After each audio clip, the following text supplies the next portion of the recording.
Beneath the grandeur of ancient Rome flowed a hidden river of stone. This is the story of the Cloaca Maxima, the greatest sewer ever built. By the end of this journey, you will understand how a single engineering project allowed a city of 1 million people to thrive for centuries. What dark rituals did Romans perform to keep these tunnels flowing, and why would a hero fight a monster in the filth?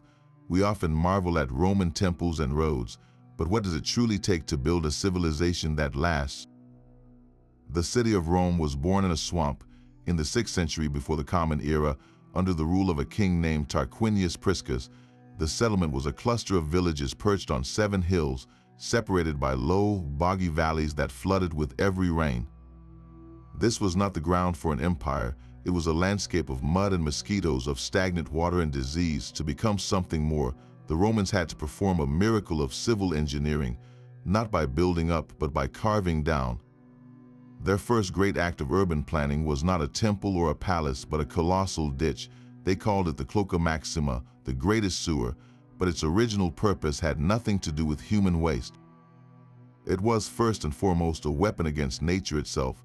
The king's engineers designed it as a gargantuan drainage channel, a stone-lined canal meant to channel torrents of stormwater and runoff from those flooded valleys directly into the Tiber River. This was a land reclamation project on a staggering scale. They were literally draining the swamp to create dry, stable land, and the most important piece of real estate they reclaimed was the valley between the Palatine and Capitoline hills. That reclaimed marshland, once a useless bog, would become the Roman Forum. The political, religious, and social heart of the entire empire began as an empty space created by a sewer. Think about that for a moment. The stage for Cicero's speeches, the site of the Senate House, the sacred ground of temples and law courts, all of it existed only because engineers first figured out how to make the water go away. This was the foundational paradox of Roman power. Their highest civilization was built directly atop their most basic infrastructure. The Cloaca Maxima did not serve the city, it created the city. It turned a geographic liability into the world's most famous public square, so before we see it as a tunnel for filth, we must understand it as a channel for ambition, the first bold stroke in redrawing the map of the ancient world. This ambition was carved into the very earth with stone and sweat. To build the Cloaca Maxima was to wage a war against mud and gravity, a project so immense it would define Roman engineering for centuries. The Romans began by digging a deep, sloping trench through that reclaimed marshland, but a ditch in soft ground would simply collapse. They needed walls that could withstand the pressure of earth and the relentless flow of water. Their solution was to build a vaulted tunnel, an artificial river of stone. They used massive blocks of a local volcanic rock called tuff, which was relatively light and easy to cut, yet incredibly strong. For the critical arches of the ceiling and the parts facing the heaviest wear, they used travertine, a denser limestone that could resist erosion. These stones were not simply stacked. The Romans invented a primitive but revolutionary concrete, a mix of lime, water, and a volcanic ash called pozzolana. When this paste set between the stone blocks, it did not just bind them, it fused them. It became a single waterproof, monolithic shell stronger than the sum of its parts.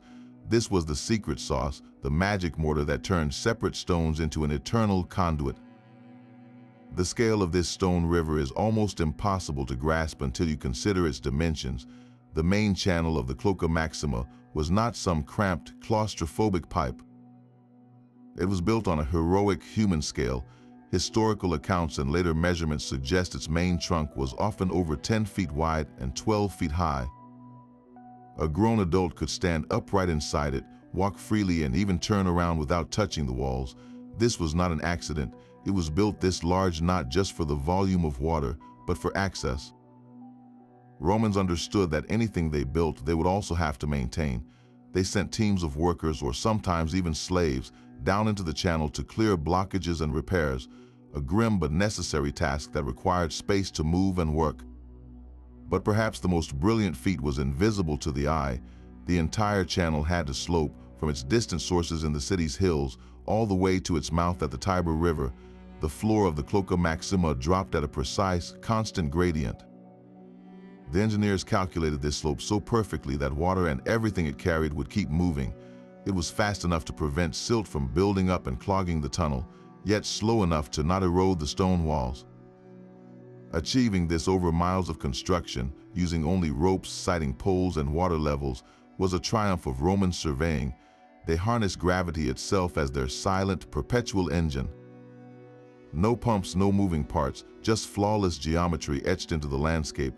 This was the true genius, the quiet mathematics that made the monumental structure actually function for 1,000 years. Yet this stone river soon carried more than rainwater. The Cloaca Maxima evolved from a simple drain into the central nervous system of Roman urban hygiene, a multi-purpose marvel that managed the city's metabolic flow. As Rome's population exploded into the hundreds of thousands, the problem of waste became a crisis waiting to happen. The Romans, with their characteristic blend of practicality and engineering audacity, provided a single, elegant solution. Everything liquid would go to the sewer. The overflow from the vast public bathhouses, steaming and soapy, was channeled into the network. The runoff from workshops, tanneries, and laundries, often chemically harsh, was directed into the underground streams. And most significantly, the waste from public latrines, known as foricchi or more commonly, lavatrina, flowed directly into the rushing current below. This was a revolutionary leap in urban management. In most ancient cities, human waste was a private, localized problem, dealt with in cesspits or simply tossed into the street. Rome centralized it. They built spacious, often beautifully decorated public latrines that were social hubs as much as practical facilities. You would sit on a marble bench with a series of keyhole-shaped openings, side by side with your neighbors, conducting business or gossip as a constant stream of fresh water flowed in a channel at your feet. Below each seat, the waste dropped into the swift-flowing waters of the Cloaca Maxima, or one of its tributary sewers, which then whisked it away toward the Tiber. The system was not perfect by modern standards. There was no treatment, but the concept was transformative. It removed a colossal source of disease and stench from the city streets and homes, centralizing it into a managed, flowing system. This reflected a profound, almost modern understanding of communal hygiene on a civic scale. The Romans grasped that the health of the individual was tied to the health of the city, and that managing the invisible flows beneath their feet was as critical as policing the streets above. The Cloaca Maxima became the ultimate sink, accepting the byproducts of civilization so the civilization above could flourish in relative cleanliness and order. It was a silent, daily miracle of removal that everyone relied upon but few ever saw, a foundational service that made dense urban life not just possible, but tolerable. The true luxury of ancient Rome was not just the baths or the aqueducts bringing fresh water in, but this incredible system taking the dirty water out. But such a vital system demanded more than just engineering. It required divine protection. To the practical Roman mind, every critical aspect of life had a guardian spirit, a numen. And so the mighty Cloaca Maxima had its own goddess. She was Cloacina, the spirit of purity and the sewer. This was not a joke or a paradox to the Romans. They worshipped her sincerely, with a small shrine and altar believed to be located near the point where the great sewer emptied into the Tiber. They prayed to her, made offerings to her, not to venerate filth, but to honor the sacred process of purification. Think of it this way: they were not praying to the waste, but to the force that removed it. Cloacina was the divine custodian of flow, the deity who ensured the channels stayed clear, the waters kept moving, and the city remained clean. Her worship reveals a profound cultural truth. The Romans deified what they depended upon. By making the sewer system a matter for the gods, they elevated its maintenance from a mundane chore to a sacred civic duty.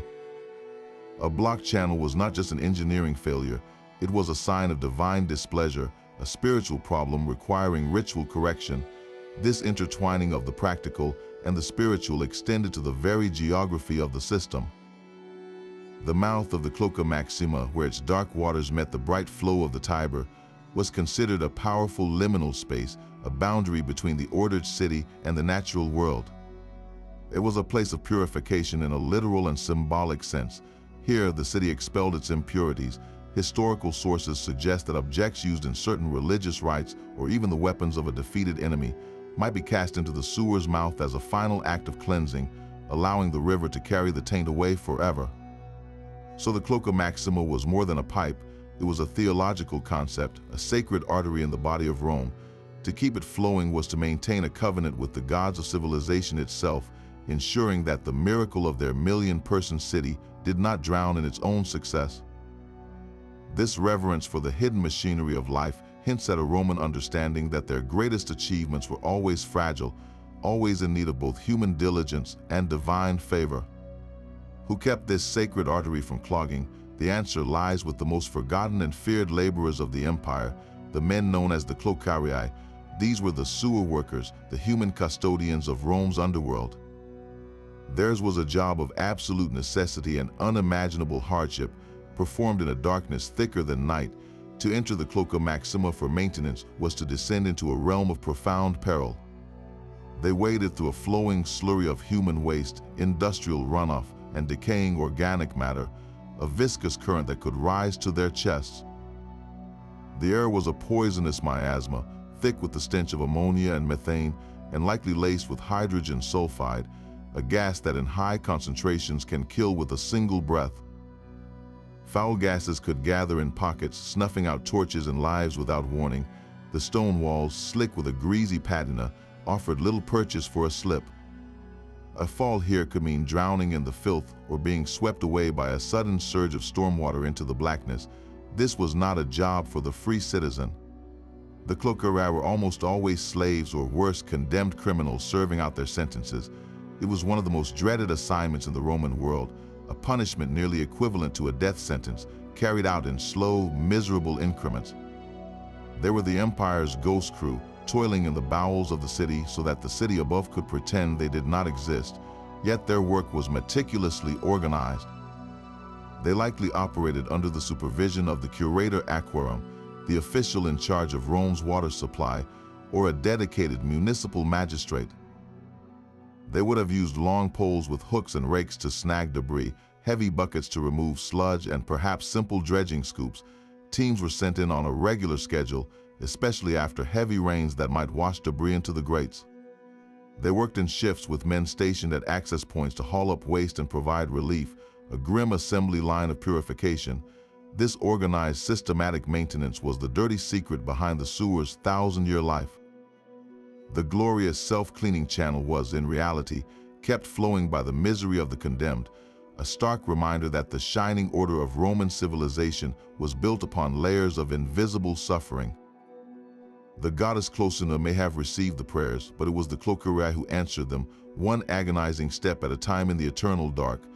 The silent, flowing genius of the Cloaca Maxima did not operate alone. It was one half of a perfect hydraulic partnership, a cycle of cleanliness made possible by Rome's other legendary marvel, the aqueducts. While the sewers carried waste out, the aqueducts brought fresh water in, and the two systems were designed to work in concert. This was a closed-loop water management strategy of breathtaking sophistication. The aqueducts delivered a constant, prodigious flow of clean water from mountain springs dozens of miles away. This water was first channeled to the city's priorities, public fountains for drinking, and the vast imperial thermae, the bath complexes, but the cycle did not end there. After the water had been used in the baths, for washing, for swimming, for socializing, it was not simply discarded. This now warm, soapy runoff was deliberately directed into the latrines and the sewer channels. It became the flushing mechanism for the entire waste removal system. The designers understood that a sewer needs a consistent, powerful current to function. Stagnant water means clogged channels and backflow. By routing the aqueduct overflow and bathhouse drainage into the Cloaca Maxima, they guaranteed that current. Every visit to the baths, every drawing of water from a fountain, contributed to the hydraulic force that kept the city clean. The public latrines, with their constantly flowing channel of fresh water at foot level, were the most visible node in this network. That clean water came directly from the aqueducts, ensuring hygiene at the point of use before carrying the waste downward into the torrent below. This created a beautiful, almost modern efficiency. One system's output became the other system's essential input. The aqueducts gave the sewers their power. It was a perpetual motion machine of civic hygiene, powered by gravity and brilliant planning. This integrated cycle meant Rome could support a population density that would not be seen again in Europe for over 1,000 years. They had mastered the complete hydrological picture from source to sink, in a way that treated water not as a one-time resource, but as a dynamic agent of urban life. The sparkling water of the aqueduct and the dark flow of the sewer were not opposites, but partners in a single, elegant dance that defined Roman civilization. The Cloaca Maxima was merely the mighty heart of a much larger circulatory system. This single stone-lined river could only function because it was fed by a vast and intricate network of smaller channels, a hidden web of veins and arteries that reached into every corner of the ancient city. To understand the true scale of Roman sanitation, you must picture this underground map. Every major street likely had a central drain running beneath its cobblestones. Every public building, from the grand baths and amphitheaters to the bustling markets and temples, was connected. This network did not discriminate. It serviced the towering, crowded apartment blocks called insulae, where the ground floors might have latrines that drained directly into the municipal lines. It even reached the luxurious private homes of the wealthy, the domus, where elegant marble toilets and private bathrooms were plumbed to join the same flowing current. This was a unified, city-wide system. When a resident of a cramped insula flushed a toilet, and when a senator in his villa did the same, their waste was carried by different tributaries toward the same colossal destination. The entire metropolis was woven together by this unseen infrastructure, a democratizing force in the most basic element of urban life. No other ancient civilization came close to this level of integrated planning. In places like Athens or Jerusalem, waste management was a private, piecemeal affair. Rome made it a public utility. The engineering principle was one of convergence. Smaller feeder drains, perhaps just wide enough for a man to crawl through, would slope downward to meet larger collector channels. These collectors would then merge, their flows combining, growing in volume and speed as they approached the main trunks like the Cloaca Maxima. It was a fractal design of water management, ensuring that nothing stagnated in the capillaries. This web transformed Rome from a collection of buildings into a single, living organism with a functional metabolism. The city could eat, drink, and produce waste on a monumental scale because it had developed a working set of internal organs made of stone and water. The cleanliness of the streets, the health of the population, and the very possibility of 1 million people living in such close quarters all depended on the silent, reliable flow within this underworld map, a masterpiece of civil engineering that remained the blueprint for cities for the next 2 millennia. This hidden web of stone did more than just carry water. It actively sculpted the city above. The layout of Rome's streets, the height of its sidewalks, even the very experience of walking through the ancient metropolis were direct consequences of decisions made in the underworld. Major thoroughfares were not randomly placed. Engineers often designed them to run directly above the largest sewer lines or their key tributaries. This was a brilliant logistical choice. It meant that every time a section of road needed repair or was open for other municipal work, it provided a ready-made access point to the vital channels below. The street became a service hatch for the city's guts, a constant reminder that the visible and invisible layers of Rome were permanently linked. You could not understand the grid of the city without knowing the map of its sewers, for one was the blueprint for the other. This relationship between drain and street created a distinctive urban landscape, one any Roman pedestrian would have known intimately. Many secondary streets featured open drainage channels running down their centers. These gutters, called Europae, collected rainwater and surface runoff, funneling it toward grates that led to the subterranean network. But these open channels presented a daily obstacle. How do you cross a street filled with flowing water and debris? The Roman solution was both practical and iconic. The stepping stone, scattered across streets at regular intervals, were large, flat stones, raised just high enough to clear the flowing channel. They allowed pedestrians to cross without getting their feet wet or soiled, while their careful spacing permitted cart and chariot wheels to pass between them. This was city planning on a human scale, a direct architectural adaptation to the reality of the sewer system. The rhythm of a Roman walk involved a literal dance over these stones, a physical negotiation with the city's hidden hydrology. Even the sidewalks were shaped by this need. Romans built raised footpaths or margins lining the streets. These were not just for pedestrian safety from traffic, but also to elevate people above the splash and flow of the street-level drains. The sidewalk created a clean, dry zone, a sanctuary from the functional mess of the road. This vertical separation, the raised sidewalk, the street with its channel, and the stepping stones created a layered, three-dimensional streetscape entirely designed around water management. The architecture of public space was in essence the architecture of drainage. Every stroll through Rome was a tactile lesson in civil engineering, where citizens literally stepped over the evidence of the system that sustained them. The city you could see was a direct imprint of the city you could not, a permanent monument to the idea that true civilization begins not with grand temples, but with the humble, essential task of keeping the streets dry. But this underworld was not just a conduit for waste, it was a museum of the mundane. For modern archaeologists, the dried-up channels of Rome's sewers have become some of the richest time capsules ever discovered.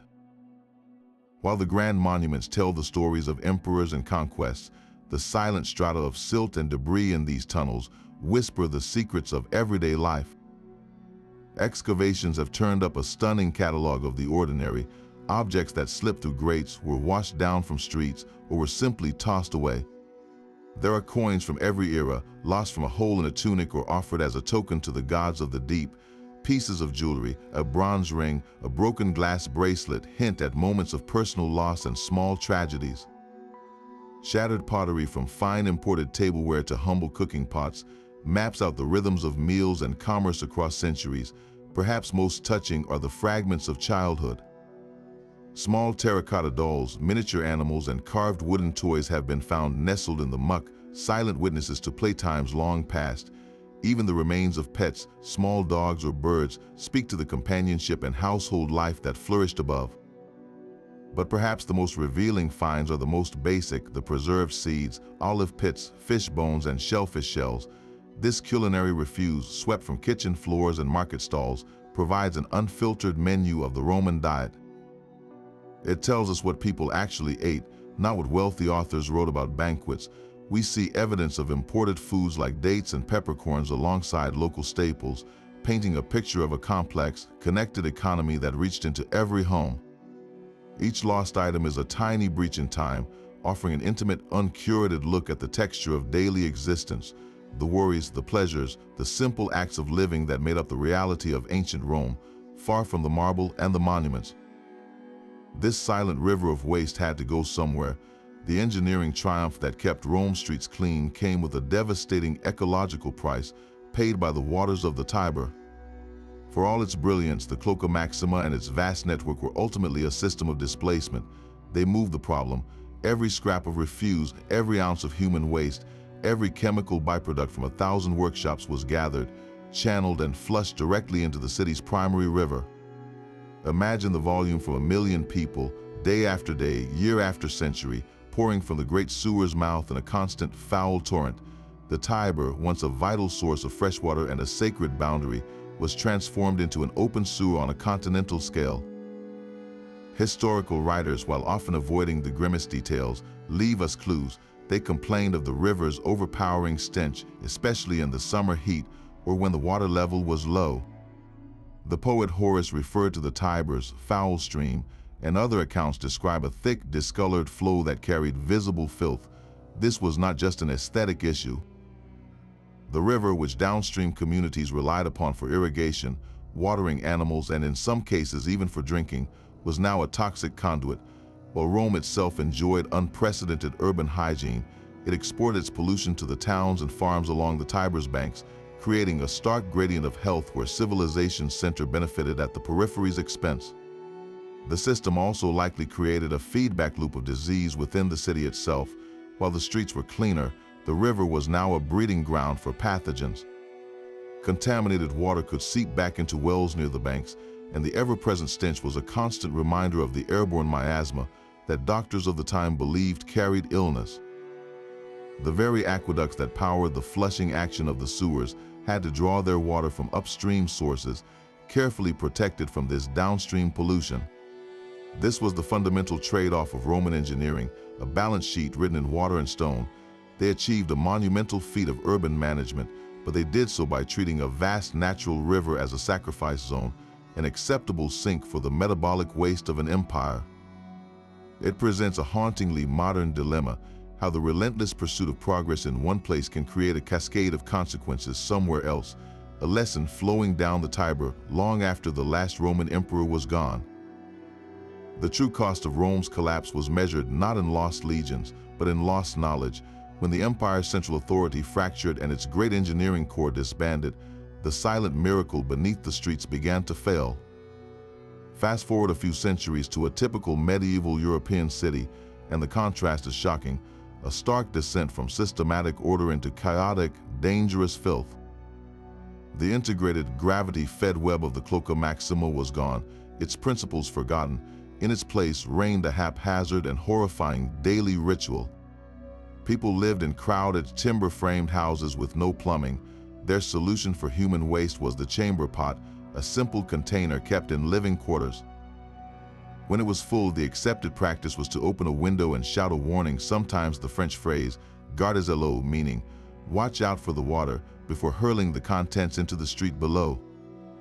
The waste would join a stew of animal dung, food scraps, and butchery offal, all accumulating in open gutters that ran down the center of unpaved, muddy lanes. There was no flowing water to carry it away.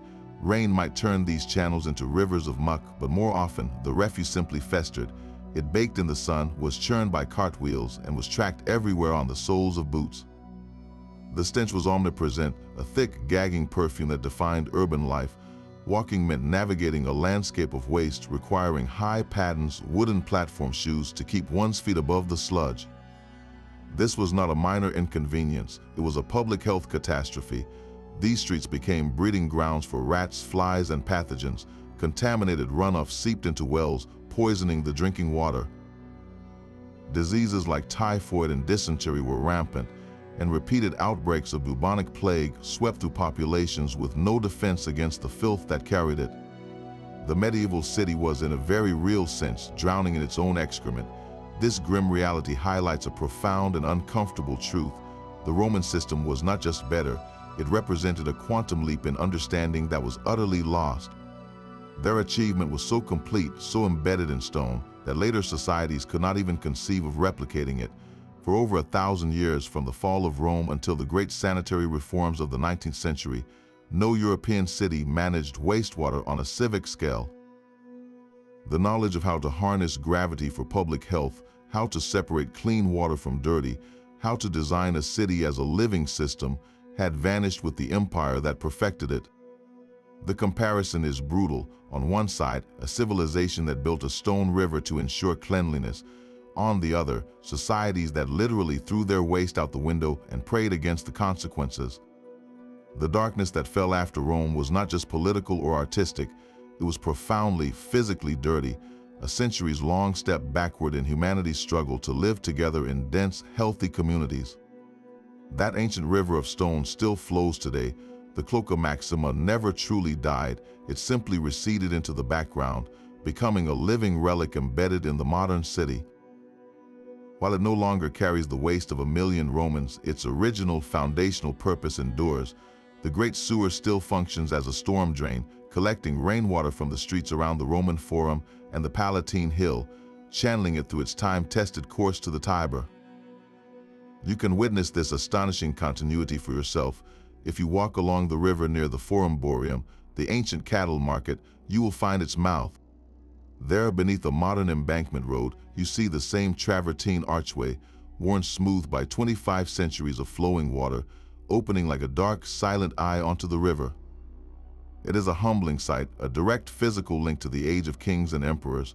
To stand before it is to confront a staggering timeline, to realize this structure was already over 500 years old when Julius Caesar walked the Forum, and it has continued its work through the rise of Christianity, the Middle Ages, the Renaissance, and into our own digital era.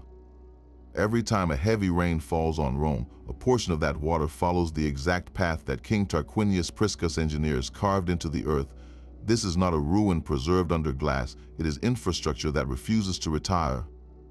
Its enduring service is the ultimate testament to Roman foresight and the quality of their construction, a monument not of art, but of utility that has outlasted empires.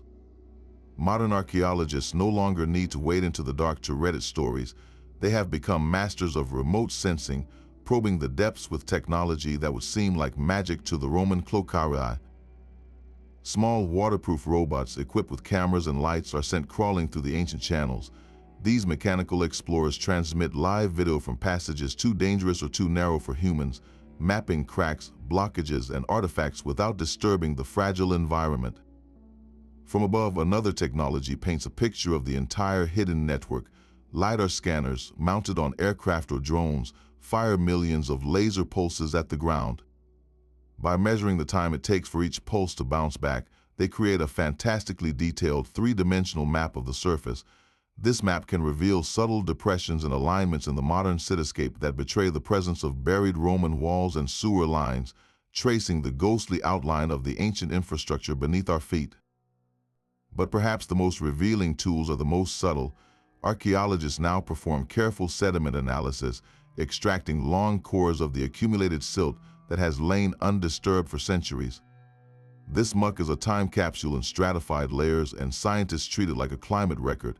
By analyzing the types of seeds, pollen, and microscopic plant remains in each layer, they can reconstruct the environmental and economic history of Rome with startling precision.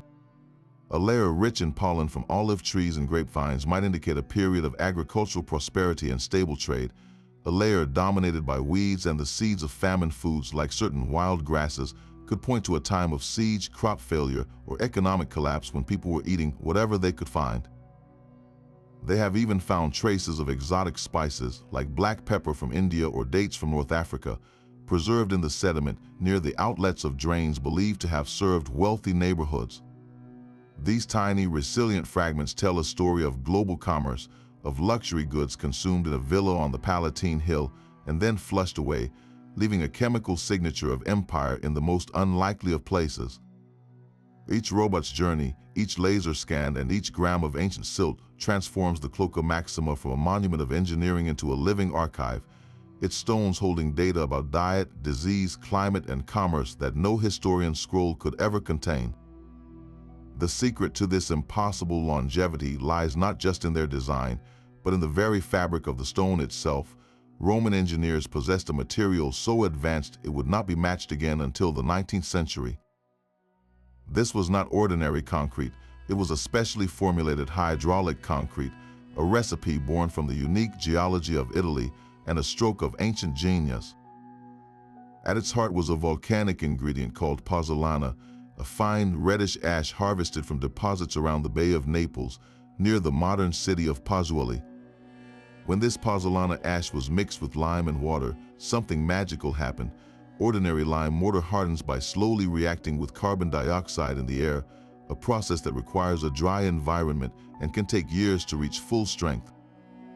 But pozzolana contains reactive silica and alumina.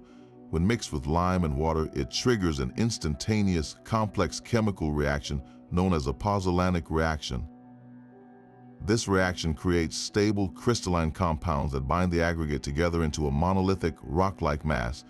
The result is a concrete that does not just dry, it chemically cures, and it can do so perfectly even when completely submerged.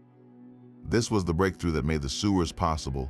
They could mix this concrete slurry, pour it into wooden forms between their tough block walls, and it would set solidly in the perpetually wet, flowing environment of the Cloaca Maxima. Water was not an obstacle, it was part of the chemical process, but the miracle did not stop there. This Roman concrete possessed a mysterious self-healing property. Modern scientists using advanced tools like electron microscopes have discovered tiny, strange white lumps within ancient samples. These are lumps of leftover lime. When a crack forms in the concrete over centuries, water seeps in.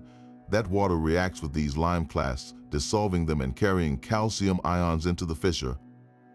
There the ions recrystallize, effectively filling the crack from the inside out. The material literally patches its own wounds. In the dark, corrosive belly of the sewer, where acidic waste and constant flow would erode ordinary stone, this concrete did the opposite. It grew more resilient. Each minor stress, each tiny fracture could trigger a microscopic repair, making the structure slightly stronger over time. This was a living material, engineered to thrive in the very conditions that would destroy anything else. The Romans, of course, did not understand the atomic scale chemistry. They knew only that their pozzolana mortar made structures eternal. They called it opus cementitium, and it was their ultimate building secret, allowing them to cast rivers of stone that defied the centuries. The Cloaca Maxima stands today not as a ruin, but as a testament to a forgotten science, a material that turned flowing water from an enemy of construction into its greatest ally. Yet the lifeblood of this stone river was not eternal. The Cloaca Maxima was not a self-sustaining wonder. It was a machine that required constant fuel, a flow of clean water, and a civilization organized enough to maintain it. When the Roman state itself began to fracture, the system's fatal weakness was exposed. It was utterly dependent on the very empire it helped create. As the Western Empire crumbled under political chaos, invasion, and economic collapse in the 5th and 6th centuries, the intricate support network began to fail. The aqueducts, those magnificent channels of fresh water, were the first to go. Some were deliberately cut by besieging armies, others simply fell into disrepair as the specialized corps of engineers disbanded and the state coffers ran dry. Without the aqueducts, the public bathhouses fell silent. The constant rushing torrent of clean water that powered the flushing action of the sewers slowed to a trickle and then stopped altogether. The population of Rome itself plummeted from over 1 million to perhaps a few tens of thousands. The city no longer produced the vast metabolic flow the system was designed to handle, but it also no longer had the water to carry away even that reduced waste. The great stone channels built for a torrent now held only a sluggish, thickening ooze. Without that scouring current, the silt and debris began to settle. Year by year, century by century, the floor of the Cloaca Maxima and its tributaries rose. What was once a rushing subterranean river became a stagnant, clogged canal, then a damp tunnel half filled with compacted muck, and finally, a forgotten void slowly being packed solid by the accumulating debris of a dying city. The regular, dreaded crews of Cloaca were long gone. There was no central authority left to organize them, no state budget to pay for their grim work. The grates and access points were sealed over by collapsed buildings, new construction, and layers of street refuse. The magnificent sewer network, the hidden foundation of urban life, was gradually buried not by a cataclysm, but by neglect. It was entombed by the very city it had made possible, a perfect metaphor for the collapse it witnessed. The sewers did not fail because of a flaw in their engineering. They failed because the complex, centralized, resource-rich society that built and maintained them ceased to exist. Their fate proves that the greatest infrastructure is only as resilient as the civilization that tends it. The stones remained, but the miracle of flow was over, lost with the empire that understood it. Buried but not erased, the great sewer simply waited in the dark. Its rediscovery would ignite the imagination of a new age obsessed with resurrecting the past. During the Renaissance, as scholars and artists turned from medieval dogma to the wisdom of antiquity, they found inspiration not only in statues and texts, but in the very guts of the city. Men like the architect and painter Raphael, who was appointed prefect of Roman antiquities in the early 1500s, did not see the Cloaca Maxima as a filthy ditch.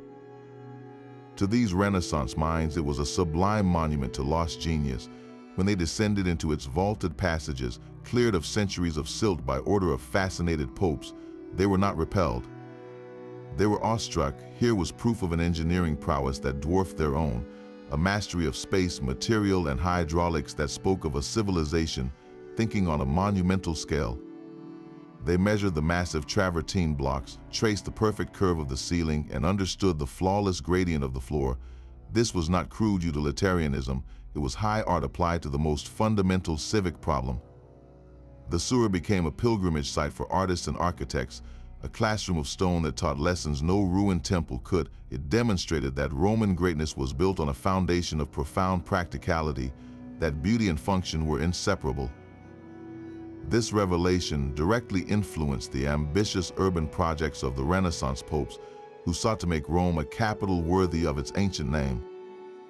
When they laid out new streets, built magnificent fountains fed by restored aqueducts, or planned drainage for new neighborhoods, they were consciously emulating the integrated, systemic thinking they saw embodied in the Cloaca.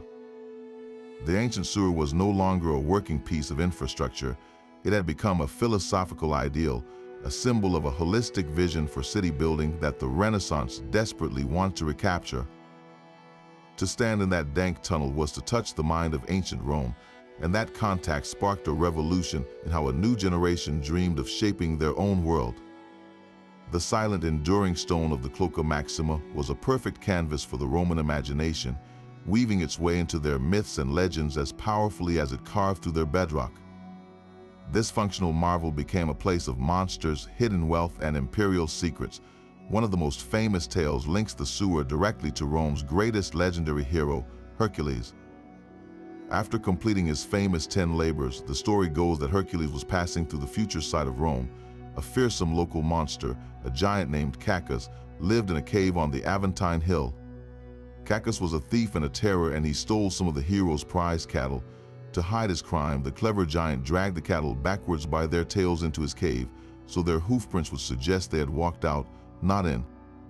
But Hercules, with his divine strength, discovered the ruse. In some versions of this ancient myth, Cacus's cave was not just a simple hole in the hill. It was said to be connected to the very mouth of the Cloaca Maxima. When Hercules confronted the beast, their epic battle supposedly raged from the hillside down into the depths of the great sewer itself. Hercules ultimately vanquished Cacus in that subterranean darkness, purging the land of a monstrous threat. This story is a powerful metaphor. The hero fighting a beast in the filth represents the eternal struggle of order over chaos, of civilization cleansing itself of a primal, lurking evil. It gave the Romans a mythic origin for their sewer, transforming it from a construction project into a sacred space consecrated by heroic combat. Beyond monsters, the dark channels were also rumored to hold fortune. For centuries, legends persisted of vast treasures hidden deep within the Cloaca Maxima. These were not just stories of lost coins, but of deliberate, secret hoards. It was said that during times of great crisis, such as the brutal sacks of Rome by invading armies, wealthy citizens and even temple priests would descend into the sewers to hide their most valuable possessions, jewelry, sacred temple artifacts, and gold inside channels or buried in the silt, intending to retrieve them when the danger passed. Of course, many who hid such treasures never returned, leaving their wealth to be swallowed by the silent flow. These tales fueled the dreams of treasure hunters for generations, a tantalizing thought that the greatest riches of Rome might still be lying in the muck, waiting for a lucky soul to find the right forgotten branch. The sewer in the public mind became a bank vault for lost history, its darkness promising both horror and unimaginable reward. Perhaps the most intriguing human legend involves the Emperor Nero himself. After the Great Fire of Rome in the year 64, which devastated much of the city, Nero embarked on a massive rebuilding project. The historical record, often hostile to Nero, suggests he used the fire's aftermath to seize land for his grandiose new palace, the Domus Aurea, or Golden House. This is where the sewer enters the tale. Gossip and later historians claim that Nero, a ruler known for his paranoia and his desire to move among his people unseen, ordered a secret network of tunnels constructed. These passages were said to connect the sprawling rooms of his golden house to various points across the city, allowing him to come and go like a ghost. While these were likely just underground service corridors, popular imagination quickly merged them with the existing, vast network of the Cloaca Maxima. The story spread that Nero could travel beneath the entire city, emerging anywhere he pleased, listening to private conversations, and observing his subjects without their knowledge. This legend added a profound layer of psychological intrigue to the sewer. It was no longer just a drain or a monster's lair, it was now the secret highway of a tyrant, a symbol of imperial power so absolute it could move invisibly through the bowels of the city, seeing all while remaining unseen. These stories of Hercules, of hidden gold, of a lurking emperor, show us that the Romans did not see their sewer as just a piece of engineering. They saw it as a character in their national story, a place where myth and reality flow together as surely as water and stone. The true measure of the Cloaca Maxima's success is not in the stones, but in the lives it likely saved. From our modern vantage point, armed with the knowledge of germ theory, we can see the sewer system for what it truly was, a monumental public health intervention centuries ahead of its time. The Romans had no concept of bacteria or viruses. They believed in miasma theory, the idea that diseases were caused by bad air emanating from rotting matter. Yet their practical solution to remove that rotting matter from the urban environment was, by sheer accident, precisely the right thing to do to stop the actual transmission of illness. By channeling human waste away from living spaces and streets, They dramatically reduce the vectors for disease. Flies, which breed in excrement and then land on food, are primary carriers of typhoid fever and cholera. Rats, which thrive in piles of refuse, carry the fleas that transmit bubonic plague. The Roman system, by constantly flushing this material away, broke these critical links in the chain of infection. It created a cleaner environment that was far less hospitable to the agents of epidemic death. We can glimpse the probable impact of this by looking at the grim statistics from later periods.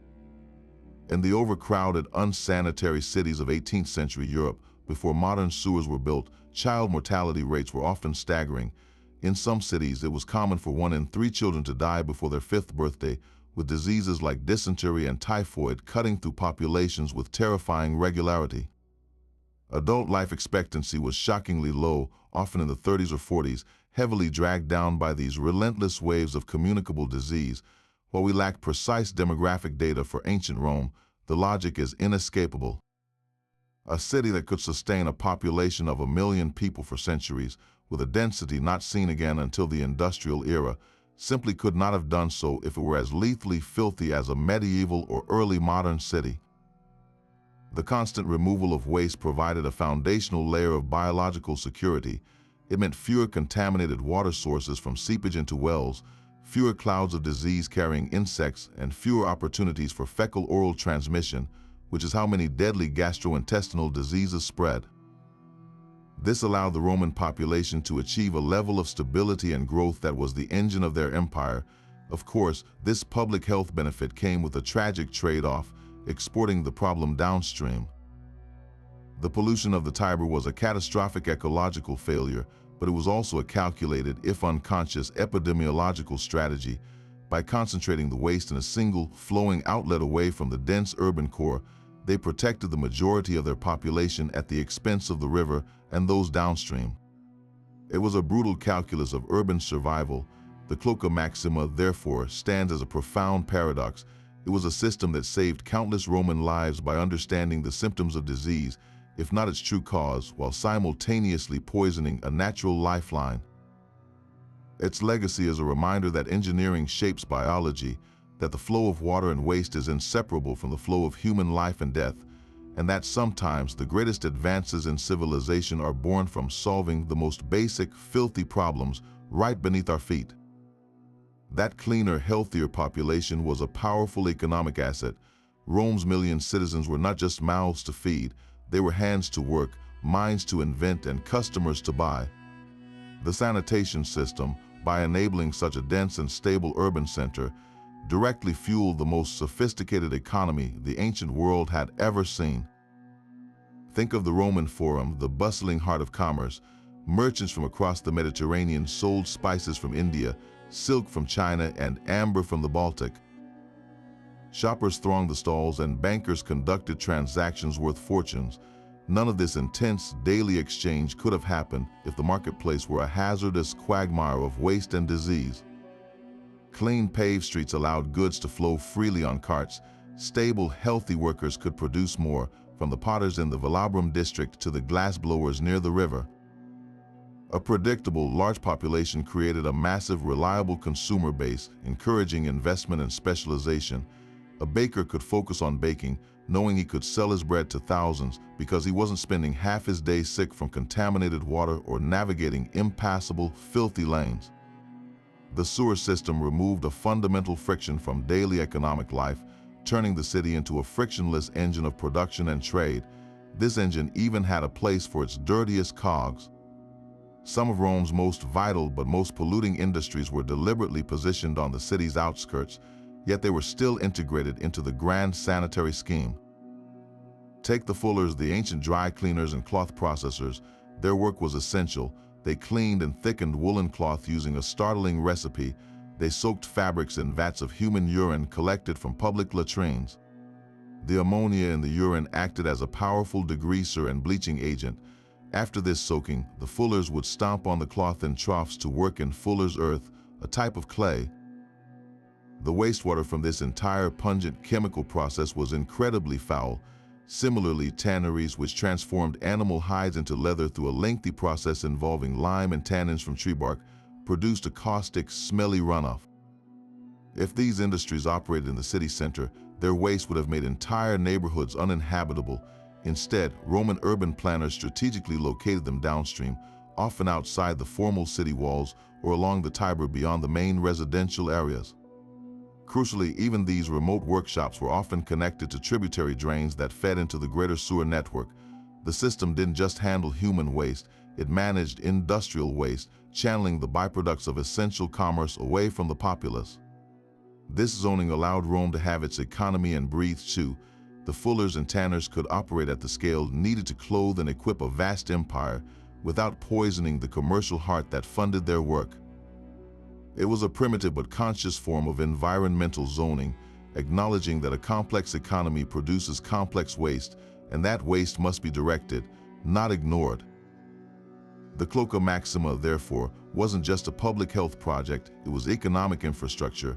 By creating a baseline of urban functionality, it allowed the messy, productive, glorious chaos of the Roman market to thrive for centuries, proving that the foundation of wealth is sometimes carved from stone and laid in the dark.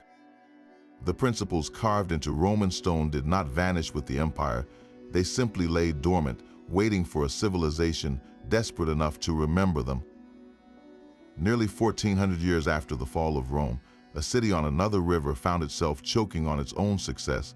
London, in the summer of 1858, was brought to its knees by what became known as the Great Stink.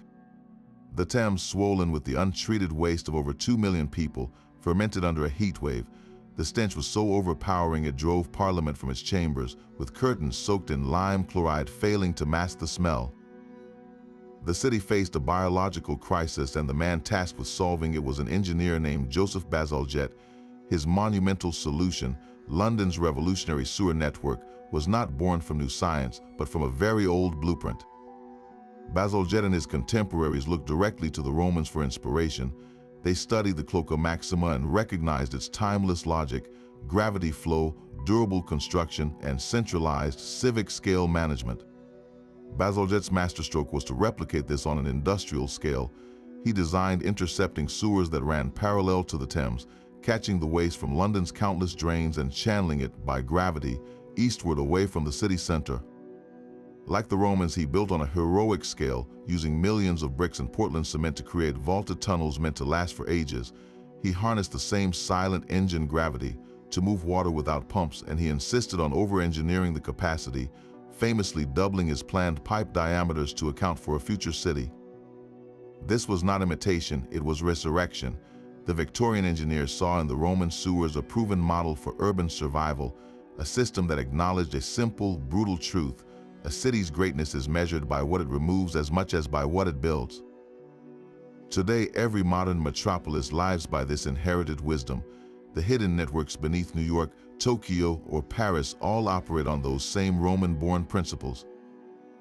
Gravity remains the primary force moving wastewater to treatment plants. The materials are now concrete and PVC instead of tuff and travertine, but the demand for durability is unchanged. And the concept of a single centralized publicly managed utility for sanitation is a direct legacy of Rome's civic vision.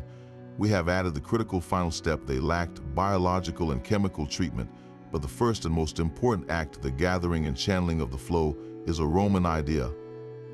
Our skyscrapers may scrape the clouds, but our civilizations still stand on the same foundational idea engineered into the Cloaca Maxima, that for a community to thrive, its water must go in one direction, and its waste must go in another, and never the twain shall meet. The next time you flush a toilet without a thought, you are participating in a ritual of urban life that was perfected 2,000 years ago, a daily testament to an engineering insight so profound it outlasted the very empire that discovered it. But for all its enduring clarity, the Cloaca Maxima guards its deepest secrets well. Modern archaeologists, armed with robots and lasers, are still piecing together puzzles that the Roman engineers never bothered to write down, leaving us with tantalizing gaps in our understanding of this ancient wonder. One of the most perplexing mysteries is the simplest to state: how did they do it with such flawless precision? We know they maintained a perfect, gentle slope over miles of tunnel, a gradient just steep enough to keep everything moving without eroding the stone. But the tools they had were rudimentary long sighting poles called gromas, simple water levels, and measuring cords. Achieving that kind of accuracy over uneven terrain through hills and valleys with no modern surveying equipment seems almost superhuman. Did they use a series of intermediate holding basins to manage the flow in sections? Were there teams of surveyors calling measurements in a chain across the landscape, with a single tiny error in one section compounding into a major blockage downstream? The written records are silent. The Romans were masters of practical geometry, but the exact step-by-step process for laying out the sewer's path remains a brilliant black box, a testament to a hands-on knowledge so complete it didn't require explanation. Then there is the map of the unknown. We have traced the main trunk of the Cloaca Maxima and several of its major tributaries, but the full extent of the network is almost certainly far greater than what we found. Rome was a layered city, built and rebuilt over centuries. How many smaller feeder lines lie buried beneath modern buildings, sealed off and forgotten? Could there be entire branches that serve specific districts or imperial palaces, now completely lost? Every time construction crews dig a new foundation in Rome's historic center, archaeologists hold their breath, hoping for a telltale arch of tough blocks to appear. The discovery of a new section isn't just about adding a line to a map, it's about understanding the priorities of different neighborhoods. Did the wealthy Aventine Hill have a more robust connection than the crowded Subura slum? The answers are still down there, waiting in the dark. Perhaps the most pressing practical mystery is one of basic safety. How do they breathe? The Cloaca Maxima was an enclosed space filled with decomposing waste that constantly produced methane and hydrogen sulfide, gases that are both explosive and deadly. Yet we have accounts, or at least implications, of workers spending hours inside for maintenance. So how did they manage the air? Did they understand ventilation well enough to create clever shaft systems to draw fresh air down from the street grates? Perhaps they worked only in short, frantic bursts with teams at the manholes hauling up unconscious comrades, or maybe they used a primitive form of air testing, like lowering a lit torch ahead of them. If it went out, the air was bad. But that method itself could trigger a catastrophic explosion. The logistics of surviving a work shift in that toxic environment are barely fathomable, and no manual has survived to tell us their methods. This gap highlights the brutal reality behind the engineering marvel, reminding us that the system's smooth operation depended on solving a daily life-or-death problem for which we have no clear solution. These unanswered questions are what keep the study of Roman sewers vibrantly alive. It's not a closed book of ancient achievements, but an open field of investigation. Every scan, every sediment core, every robotic probe into a previously inaccessible side tunnel holds the potential to rewrite a small part of the story. The true legacy of the Cloaca Maxima may not be the secrets it has already revealed, but the profound mysteries it continues to guard, challenging us to keep looking deeper. These lingering mysteries now find their answers not in the dark, but in the light of a screen. Digital archaeology has given us a new kind of time machine, one that lets us walk the dry, pristine channels of the Cloaca Maxima as they were 2,000 years ago. Teams of historians, architects, and software engineers are stitching together a virtual Rome, painstakingly reconstructing its sewers stone by digital stone. They feed every known measurement, every archaeological report, every scan from ground-penetrating radar into complex modeling software. The result is a breathtaking three-dimensional map of the entire hidden network, a ghostly blueprint glowing in the void. With a few clicks, a researcher can now perform a feat impossible in the physical world. They can fly, they can zoom from the mouth at the Tiber, up through the great arch trunk, and then branch out into the countless tributaries snaking beneath forgotten streets and forums. They can see the entire system as a single coherent organism, understanding how a drain from a bathhouse on the Calian Hill connected to a main line running under the forum, visualizing the convergence of flows that the Roman engineers could only calculate in their minds. This digital flight changes everything. By applying fluid dynamic simulations to the model, scholars can test the Roman logic firsthand. They can virtually pour water into the system at the known inlets and watch how it behaves. Does it pool in a certain section, indicating a potential design flaw or a later collapse? Does the velocity match what was needed to carry solid waste without settling? They can adjust the slope by fractions of a degree and instantly see the hydraulic consequences, revealing the precision of the original gradient. This isn't just about seeing the structure, it's about feeling its function. The model allows them to digitally trace the journey of a single drop of water from a rooftop in the Subura district, down a street gutter, through a grate, into a minor drain, and finally into the roaring current of the Cloaca Maxima itself, watching its speed increase as the channels merge. This holistic view uncovers the profound integration of the city. By overlaying the sewer model with digital reconstructions of the streets and buildings above, a stunning relationship becomes clear. The bends in a sewer line often correspond directly to the placement of a major temple or public fountain. The Romans weren't just digging tunnels at random, they were weaving their infrastructure through a pre-existing urban tapestry, navigating around sacred spaces and monumental foundations with deliberate care. This virtual exploration offers a revelation no muddy boot or robot camera ever could. It lets us see the city through the eyes of its planners. We begin to perceive the Cloaca Maxima not as a separate entity, but as the foundational layer of a living map, the first stroke in a drawing of a metropolis, its lines dictating the shape of everything built above it. The stones have finally found their voice, not in whispers from the dark, but in the clear, flowing data of light. This stone river of waste began to flow through the human imagination. Long after the Roman Empire fell, the Cloaca Maxima escaped its physical form to become something far more powerful, a durable metaphor in the language of Western thought. Philosophers and writers, searching for a symbol to describe the hidden mechanics of society, repeatedly turned to the image of the Great Sewer. It came to represent the necessary but unseen foundation upon which all polished civilization rests. The glittering forums, the lofty philosophies, the refined arts of Rome could only exist because a dark, flowing channel carried away the literal and figurative refuse. This idea fascinated thinkers for centuries.